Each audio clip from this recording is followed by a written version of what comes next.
Il y a des cas qui sont partis. On a vu des cas, il y a des filles qui sont parties. Moi, je me rappelle, il y a une fille, il y a celle qui travaille chez nous, il y a sa sœur qui travaille chez une dame à Makori. La fille a commencé à expliquer que la dame là la maltraitait. C'est-à-dire qu'elle nettoie la maison, qu'elle sait même plus va nettoyer. La dame vient dire qu'elle nettoie le plafond. Qu'elle nettoie quel plafond? Pourquoi elle travaille chez elle? Ah, mais parce qu'elle cherche à manger. Non, elle peut manger quelque part d'autre. Mais si elle n'a pas trouvé quelque part d'autre, elle laisse. Elle laisse pourquoi donc elle n'a pas mangé. Non, ça ne justifie pas. Fait manger Ça ne justifie pas. Non, Kevin, je ne suis pas d'accord. Elle est pas obligée de travailler là-bas. Tu souffres, tu as travaillé. La fille, non. Faut laisser à faire de. Toi, tu connais la souffrance que la femme libanaise va faire. Combien de personnes en Côte d'Ivoire? Non, faut laisser ça là. Si tu n'as pas. Tu penses que. Attends. Tu sais, il y a combien d'entreprises en Côte d'Ivoire, il y a des gens qui sont au chômage, ça veut rien dire. Lui qui est au chômage, il n'a pas envie de travailler. Non, c'est ça. Non, ça, tu peux pas dire ça. Ah, non, comment ça? Non. Attends, non. Pourquoi? Non, tu peux pas dire que. Lui qui est au chômage, il y a travail partout. Attends, tu peux pas dire. Même pour pousser votre eau, il y a travail partout.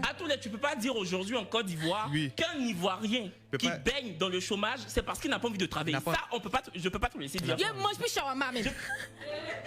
Il y a trop. Patala, il est là plus. Il y a trop qui sont paresseux. Moi, je vais manger, je vais la payer. Mais je suis pas d'accord. Tu vois ce que je veux dire? Pourquoi?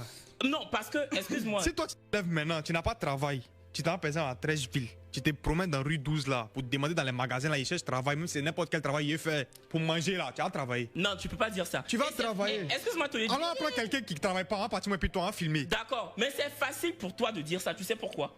Parce que c'est un fait, généralement, et c'est tout à votre honneur. Parce que vos parents ont travaillé pour ça. Je veux dire que les familles libanaises, c'est des familles qui se sont construites d'elles-mêmes. C'est-à-dire qu'elles ont implanté des sociétés en Côte d'Ivoire, des sociétés qui recrutent des Ivoiriens. Donc on ne peut pas vous tirer à boulet rouge pour ça, on ne peut pas vous jeter l'opprobre. Mais on ne peut pas dire qu'un Ivoirien qui ne trouve pas du travail, c'est parce qu'il n'a pas envie de travailler. Et croyez-moi que ça va être inaudible pour un Ivoirien de souche d'entendre ça de la bouche d'un Libanais. Il va dire, mais il est fou lui. C'est pas moi qui le dis. Il est fou. Il n'est pas fou, il va trouver. Pourquoi il ne va pas trouver travail? Mais pourquoi même? Ça n'est pas parce que tu passes dans la rue que tu vas forcément avoir travail. Mon oncle a travaillé en zone industrielle. Le Libanais, le PS à main gauche. 25 000. Je vais t'expliquer un truc. Attends, il ne faut pas faire ça. Nous, t'as fait des mains. Nous, chez nous, là. Nous, chez nous, la main gauche, c'est pas impoli. C'est-à-dire que c'est pas de nos trucs. Mais d'accord, mais quand tu viens. Mais tu sais même comment je parle. Moi, je peux donner main gauche, main droite, main gauche, main droite. Je n'arrive pas à payer à la main gauche. Tu sais pourquoi? Tu sais que pour un Ivoirien, main gauche, ça se fait pas. Toi, le Libanais, tu fais pourquoi? Moi, c'est ce gaucher. Que c'est elle main droite là, il fait mes mouvements. Donc quand tu mets l'argent dans ta main droite là, l'argent en fond quoi? Non, est-ce que c'est elle main droite là, il fait les trucs et puis c'est elle main gauche à moi, il mange. Il a donné ma main droite. Il n'aime pas ce que tu dis. Il comprend ce que tu as dit. Il fait exprès. Comment ça? Si tu dis que tu forces, tu vas avoir travail. Je dis et je redis, lui qui veut travailler, il va trouver du travail à faire. C'est tout. Vas-y, tu voulais parler. C'est mon point de vue. De quoi? On parle de quoi? Je vais appeler qu'on est. On n'a qu'à revenir ce qu'il a dit là. Il a oublié la question. Je ne comprends pas. Quoi? Comment tu peux dire que c'est un Ivoirien qui est là? S'il ne travaille pas, c'est parce qu'il ne veut pas travailler. Pourquoi? Quand vous voyez un Ivoirien qui ne travaille pas, qui veut travailler, non, hein? Non. Tu sais, il y a le chômage partout. Vous parlez en même temps. Mais c'est pour ça qu'elle a travaillé chez la femme libanaise et puis elle leur demande de nettoyer le plafond. C'est parce que chez travail, c'est travail, elle n'est pas chez puis elle a eu.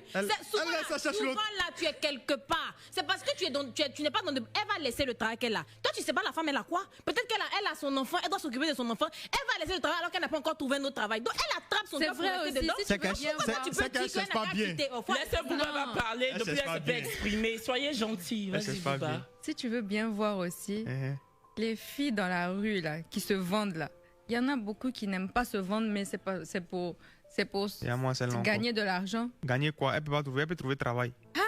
Tu peux pas trouver, tu vas te lever comme ça le matin. Kevin, tu te lèves matin. Même si tu allais payer à Rachid même, ou bien c'est pas un petit truc pour vendre un peu, pour les devenir quelqu'un. C'est ce qu'ils ont dit. Tu vas voir l'argent un peu. Toi, tu as business, dans toi, on peut faire business. Est-ce que tu sais qu'il y a des gens qui ont faim, qui n'ont même pas ne serait-ce que 1000 francs dans leur main? C'est sa faute. C'est sa faute comment? Oui. Ça, on ne peut pas causer de ça. Non, parce que tu es en train de m'énerver. Non, c'est sa faute. Tu es en train de m'énerver. Tu es en train de me fatiguer cette histoire-là. Bon, on va recadrer le débat. Si vous nous prenez en marche, vous suivez TikToker. Je sais pas lesquels parce que c'est tellement... Il faut laisser le là même. Faut laisser le. Faut pas crier sur moi. Non, mais il est en train de me fatiguer, c'est à tous les... Tout ça, c'est toi. Bon, vous êtes des créateurs de contenu sur Internet. Le thème, c'est la Côte d'Ivoire, c'est aussi chez moi et c'est à juste titre parce que tous deux, vous avez des passeports ivoiriens. Donc, évidemment, vous l'êtes. En plus, vous êtes nés en Côte d'Ivoire. Donc, même s'il y avait le droit de sol qui subsistait ici, je sais pas si ça existe. Je sais pas. Mais en tout cas, voilà. Avant l'indépendance. C'est à juste titre. On poursuit. On ne poursuit pas, l'émission même est finie. Un dernier mot chacun pour sur la Côte d'Ivoire. Chacun dira, nous quatre. Qui veut commencer? Non, faut commencer, pourquoi? Pour moi, ce que je voulais dire, c'est que moi, comme j'ai dit, je suis ivoirien de nationalité. Et puis, je suis fier d'être ivoirien. Je suis fier de vivre dans ce pays. Et puis, c'est vrai qu'il y a beaucoup d'Africains qui ont une rancune grâce à certaines expériences qu'ils ont vécues vis-à-vis des Libanais. Mais sachez que nous tous, on n'est pas pareils. Et puis, s'il y a eu un malentendu avec des Libanais, moi, je m'excuse auprès de la communauté ivoirienne à propos de tout ce qui s'est passé avec les Libanais ici. Et puis, on espère et on fera tout le possible pour que les mauvaises choses ne se reproduisent plus. Et puis, on est ensemble, c'est l'Afrique qui gagne toujours. Comme on dit, la Côte d'Ivoire, c'est le pays de l'hospitalité, c'est le pays des frères. On est ensemble et puis on restera toujours ensemble. Ah, tous les faux chiens, les regardez. Merci à tous les. Il a tout dit. Il a tout dit, donc tu ne dis plus. Pas là-bas. Non, il a tout dit. Tout ce que je peux rajouter, c'est que il faut avouer qu'on est des immigrants. On n'est pas chez nous ici. C'est vrai moi que... Moi, c'est chez moi. Tu n'es pas chez toi. Tu n'es pas chez toi, moi, c'est chez moi. Donc, il faut avouer qu'on est... Non, vous êtes chez vous. Du moment où tu es né, tu as grandi ici, tu es chez toi. Je suis chez moi, oui, je suis d'accord, mais d'un côté, tu veux dire, on est des immigrants. Donc, il ne faut pas qu'on se voile la face. Donc, il faut savoir comment se tenir dans le pays qui t'a accueilli, le pays qui t'a ouvert les bras, le pays qui t'a fait grandir et le pays qui t'a nourri. Donc, sachez comment vous comporter et sachez comment arranger un peu ce que vous êtes en train de gâter parce que ça commence à virer au vinaigre. Et voilà, c'est tout ce que je peux dire. Et puis, je viens de Divo, donc... c'est mon village. En tout cas, moi je sais... Moi, c'est un hébreu de Blocos. Je sais vraiment que vous avez un respect inouï. Pourquoi? Attends, lui, il a dit son cri de guerre. Moi, si je dis mon cri de guerre... Ah, tu as cri de guerre. Allons-y. C'est vrai. Vas-y, non, mais moi, je sais que vous avez un respect inouï pour ce pays. Et voilà, c'est pour ça qu'on vous a reçu. Et puis, moi, je sais que vous êtes des Ivoiriens dans le cœur. Et aussi des Libanais dans le cœur. Et puis même, il y a des Ivoiriens qui vivent en France, qui sont devenus français de par la nationalité, de par l'obtention de la nationalité, qui n'ont pas été déchus de leur droit de nationalité française. Et ces personnes-là, quand on leur dit qu'ils ne sont pas français, ils le prennent mal. Donc pourquoi on devrait dire à un Ivoirien de nationalité, à un Libanais de nationalité ivoirienne, tu n'es pas chez toi? Je trouve que c'est 2 poids 2 mesures et c'est un jugement à géométrie variable. Autant quand on est ailleurs et qu'on veut qu'on nous dise qu'on est chez nous, autant il faudrait qu'on dise aux personnes qui ont migré vers chez nous qu'elles sont aussi chez elles. Et moi je veux dire que tous les Libanais ne sont pas pareils. Comme dans toutes les cultures, tous les pays, il y a la mauvaise graine et il y a la bonne graine. Il ne faut pas qu'on prenne les mauvaises actions qu'on a eues à vivre et tout pour pouvoir globaliser ou généraliser. Non.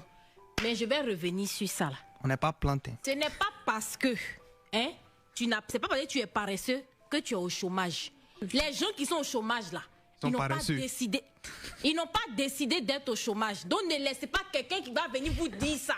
Voilà. Mes chers frères et sœurs ivoiriens, on n'a qu'à les accepter. Parce que aussi, c'est le même sang qui coule dans nos veines. Maintenant, les Libanais qui sont mauvais aussi, là, c'est la même chose, je vais vous dire. C'est le même sang qui coule dans nos veines. Donc, de toute façon, quand vous saignez ces rouges, là, c'est comme ça pour nous, les rouges. Donc, soyez reconnaissants, comme tu l'as dit, avec le pays qui vous a accueilli. Voilà. Merci Dominique Ouattara. Bon, je m'en vais. Chers téléspectateurs, merci de nous avoir suivis. On se donne rendez-vous la semaine prochaine pour un énième numéro de TikToker et ça. Bisous, à la semaine prochaine.